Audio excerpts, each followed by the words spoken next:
Hi friends, welcome back to my channel. நம்ம இன்றைக்கி ஒரு ஃப்ரெஷ் ஜூஸ் தான் பார்க்க போகிறோம்.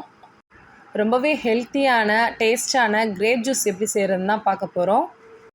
கண்டிப்பாக ட்ரை பண்ணி பாருங்கள். வாங்க இப்போ வீடியோக்குள்ளே போகலாம். நான் இன்றைக்கி 1 கப் அளவுக்கு பன்னீர் திராட்சை எடுத்திருக்கேன். இந்த திராட்சைங்களை ஒரு 5 மினிட்ஸ் கல்லுப்பு போட்டு நல்லா ஊற வச்சுட்டு அப்புறம் வாஷ் பண்ணி இந்த மாதிரி எடுத்துக்கோங்க. இதை மிக்சர் ஜாரில் எடுத்துட்டு இப்போ சர்க்கரை சேர்த்துக்கலாம். பழம் நல்லா இனிப்பாக இருந்தால் சர்க்கரை தேவையில்லை. பழம் கொஞ்சம் புளிப்பாக இருந்தால் சர்க்கரை சேர்த்துக்கோங்க. நான் இன்றைக்கி ஒரு 3 டீஸ்பூன் சர்க்கரை சேர்த்துக்கிறேன்.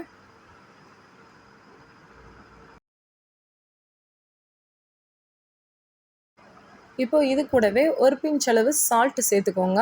இது டேஸ்ட் கொஞ்சம் தூக்கி கொடுக்கும். இப்போது திராட்சை மூழ்கிற அளவுக்கு தண்ணி ஊற்றிக்கலாம். இந்த ஜூஸ் 2-3 பேருக்கு தாராளமாக வரும். இந்த மாதிரி ஜூஸை நல்லா அடிச்சுக்கணும். இப்போ இந்த ஜூஸை நம்ம ஃபில்ட்ரு பண்ணிக்கலாம்.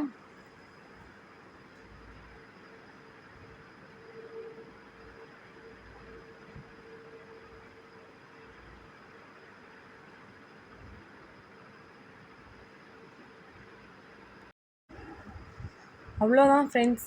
இப்போது ஹெல்த்தியான ரொம்பவே டேஸ்டான நம்மளுக்கு கிரேப் ஜூஸ் ரெடி ஆயிடுச்சு. இப்போ இதை சர்வ் பண்ணிக்கலாம்.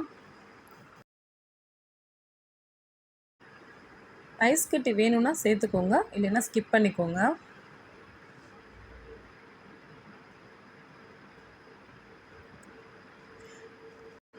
இது கூடவே ஒரு ஹாஃப் லெமனை பிழிஞ்சு விட்டுக்கோங்க.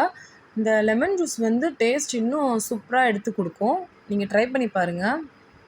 அவ்வளோதான் ஃப்ரெண்ட்ஸ், நம்ம ஜூஸ் ரொம்பவே பக்காவாக ரெடி ஆயிடுச்சு.